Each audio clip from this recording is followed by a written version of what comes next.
لیکن نیچے جو اردو میں کمنٹری وہ عسکری گروپ والوں نے لکھی ہوئی تھی وہ یہ تھی کہ یہ دیکھیں طالبان جو ہیں یہ کس طرح وہاں پہ لوگوں کا نقصان کر رہے ہیں اور لوٹ مار کر رہے ہیں۔ اس سے تقریباً 24 گھنٹے پہلے طالبان کا ایک بیان آ چکا تھا کہ وہاں پہ جس کا جو بھی اثاثہ مال درآمدی یا برآمدی پڑا ہوا ہے اس کی ہم حفاظت کی گارنٹی کر رہے ہیں، اس کے اندر کوئی کمی بیشی نہیں ہوگی، اگر ہوگی تو ہم اس کے ذمہ دار ہیں۔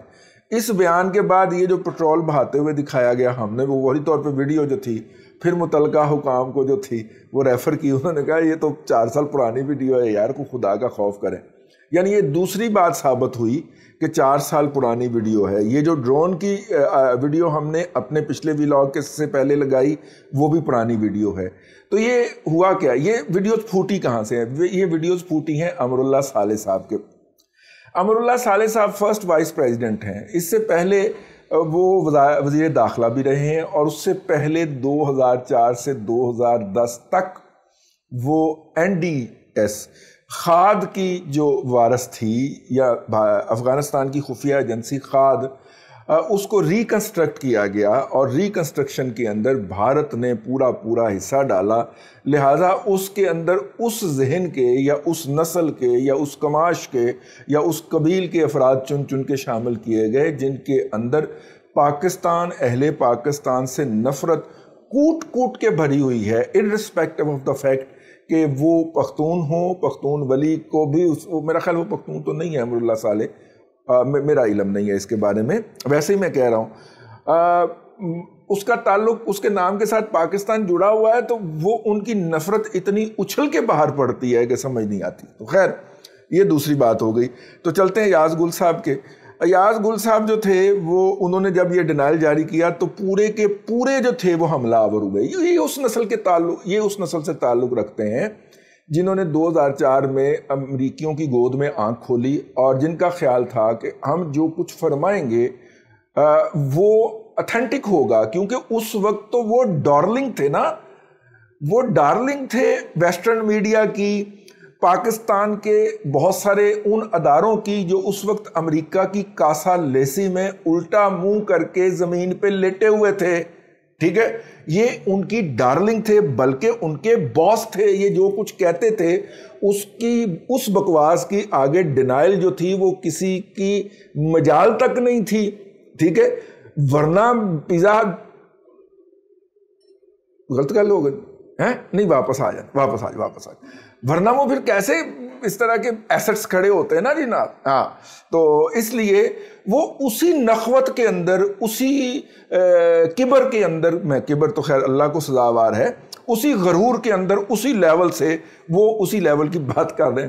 بھائیان امراللہ صالح صاحب دانے مک گئے نے، ٹھیک ہے، وہ آپ کے ابا جی آپ کو گود سے اٹھا کے تشریف لے جا چکے ہیں، اب آپ کو خود حقیقت کی دنیا کا سامنا کرنا ہے، ٹھیک ہے، welcome to the world of reality, ٹھیک ہے، اب آپ نے نئے حقائق کا سامنا کرنا ہے۔ موصوف وہاں پہ اور ان کے جو نیچے فالوورز ہیں وہ اصرار کری جا رہے ہیں کہ ہم نے سپند بولدک کے اوپر قبضہ بحال کروا لیا ہے، یعنی اب آپ ان کی کریڈیبلٹی کا اندازہ فرمائیں۔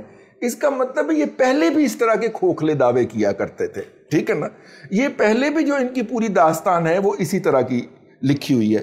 ان کو بڑا ایمرجنسی میں جناب حضرت یہ جو ہیں یار وہ اشرف غنی نے پچھلے دنوں فرسٹ وائس پریزیڈنٹ بنایا ہے، ان کے اوپر یہ بھی الزام لگا ہے کہ جو ہزارہ کی بچیوں کے سکول کے اوپر کابل میں حملہ ہوا تھا اور جس کی ذمہ داری داعش کے اوپر ڈالی گئی، یہ اس کے ماسٹر پلانر تھے، یہ اتنی قتل و غارت گری چاہتے تھے کہ ایٹ اینی کاسٹ افغانستان کے طالبان اور دوحہ کے اندر اس وقت امریکنز کے ساتھ مذاکرات میں مصروف تھے، ان کے ساتھ مذاکرات ناکام ہو جائیں۔ یہ وہ آدمی ہے جس نے معاہدے کی ایگزیکیوشن کے اندر سب سے زیادہ رکاوٹیں ڈالیں، جو 5000 طالبان فائٹرز کی رہائی کا کابل جیل سے ایگریمنٹ کے اندر کلاز تھا، اس کے اندر تاخیری حربے اس نے استعمال کیے۔ یہ وہ گھٹیا آدمی ہے جو ہر لیول تک اترے گا، ٹھیک ہے، اس کے اوپر الزام لگا، داعش نے بھی کہہ دیا ہم نے بھی نہیں کیا، اور طالبان نے بھی کہہ دیا ہم نے بھی نہیں کیا. اس نے فوراً 1 سیکنڈ سے پہلے طالبان پہ ذمہ داری ڈال دی اور دیکھیں جی یہ ایک طرف معاہدہ کار ہے ایک طرف وہ کار ہے.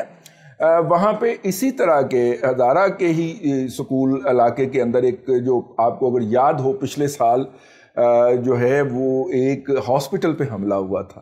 چھوٹے چھوٹے بچے اور ان کی مائیں, ٹھیک ہے, جو وہاں پہ کوئی بھی انسان جو ہے وہ ان بچوں کی پلائٹ کو دیکھ کے اپنے جذبات پہ قابو نہیں رکھ سکتا. اور ان ہاسپٹل میں گھس کے جو درندگی کا کھیل کھیلا گیا اس کے پیچھے بھی اس شخص کا کبھی اور گھٹیا کردار تھا. اور اب یہ گھٹیا کردار جو ہے اپنے جیسے بدماش, بدکماش اور بے رحم لوگ جو ہیں وہ لے کے اور سوشل میڈیا پہ گند ڈالنے کے لیے اترا ہے. اور اس کو یہ خبر نہیں ہے کہ دریائے آمو میں سے بہت سارا پانی گزر گیا اور کابل کا جتنا پانی جو تھا وہ ڈیم کے باوجود بھی دریائے سندھ میں گر گیا.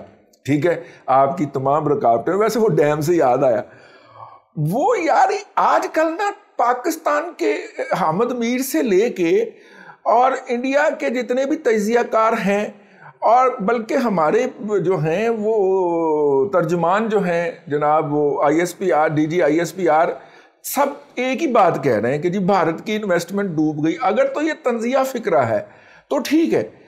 بھارت کی انویسٹمنٹ سے مجھے یاد آیا ایک ٹرین کے اندر کچھ لوگ سفر کر رہے تھے تو راستے میں کھانے کا وقت ہوا تو ایک صاحب نے جو ہے وہ کھانا نکالا اور انہوں نے ساتھ والے صاحب کو دعوت دی. تو ساتھ والے صاحب نے جیب سے ایک لیمو نکالا, آج کل لیمو سستے ہوئے ہیں, تو اس نے ایک لیمو نکالا, لیمو کاٹ کے کھانے کے اوپر چھڑکا اور کھانے میں شریک ہو گیا. اور ہر دوسرے لقمے پہ کہا جاتا تھا کہ لیمو سے بہت مزہ آیا, لیمو کا مزہ آ گیا, لیمو کا مزہ آ گیا. یہ بھارت وہ والی سرکار ہے, لیمو کا مزہ آ گیا. بھیا جھگے میں سے آپ نے $3 ارب جو ہے وہ انویسٹ کیے ہیں اب تک کے ریکارڈ کے مطابق وہاں پہ لگائے. ٹھیک ہے, آپ کا 600 ارب روپے کا ٹوٹل ریزرو ہو گیا, اس زر مبادلہ کے ذخائر جو ہو گئے اس میں سے $3 ارب کی اوقات کیا ہوتی ہے. مطلب دوسری بات یہ ہے کہ وہ $3 ارب ہوگا بھی نہیں کیونکہ اس کے لیے جو اکوپمنٹ سپلائی ہوں گے وہ میڈ ان انڈیا ہوں گے اور ظاہر ہے اس کی ایگزیجریٹڈ پرائس اور وہ کمیشن اور سارا کچھ وہ. ٹھیک ہے, امپیکٹ اس کا مشکل سے $1.25 ارب ہی آیا ہوگا وہاں پہ. لیکن ہم مان لیتے ہیں $3 ارب, 22 خرب 60 ارب جو ہیں وہ امریکہ کے لگ چکے ہیں. 22 خرب 60 ارب جو ہیں وہ 20 سال میں امریکہ کے لگے ہیں. لیکن یہ لیمو نے چھوڑ کے $3 ارب کا, لیمو کا بڑا مزہ آ گیا, لیمو کا بڑا مزہ آ گیا. $3 ارب کی انویسٹمنٹ ہو گئی. کائے کی انویسٹمنٹ یار؟ $3 ارب پورے افغانستان میں جہاں پہ 22 خرب 60 ارب خرچ کیا ہے امریکہ نے, اس میں ان کی حیثیت کیا ہے, اوقات کیا ہے, بساط کیا ہے. لیکن وہ بھی کہی جا رہا ہے اور ہمارے لوگ بھی یہی کہے جا رہے ہیں کہ جی انڈیا کی انویسٹمنٹ. کائے کی انویسٹمنٹ؟ کون سی انویسٹمنٹ؟ اس کی تصویراتی انویسٹمنٹ ہے کہ جو اس نے امراللہ صالح جہل سے ہونک جاہل اور بیوقوف لوگوں کو وہاں پہ مسلط کر لیا ہے اور کچھ کیے بغیر وہ اس کے مفادات کا تحفظ کر رہے ہیں. تو وہ تو آپ اس کی تصویراتی انویسٹمنٹ کہہ سکتے ہیں لیکن یہ نہیں کہہ سکتے.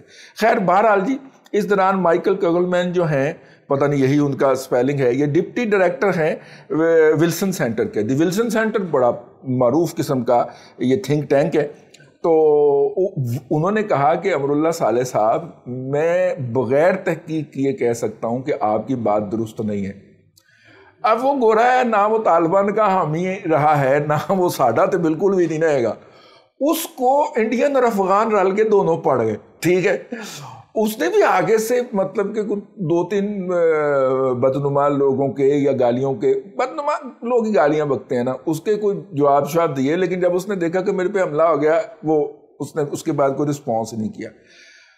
تو ان کو کسی نے سمجھا دیا ہے کہ جس طرح آپ کے مشرقی ہمسائے میں ہر بات سوشل میڈیا کے ذریعے ہو جاتی ہے اور سوشل میڈیا کے ذریعے ہی ڈیولپمنٹ ہو رہی ہے, سوشل میڈیا کے ذریعے ہی سی پیک بحال ہو رہا ہے اور بحال ہو چکا ہے.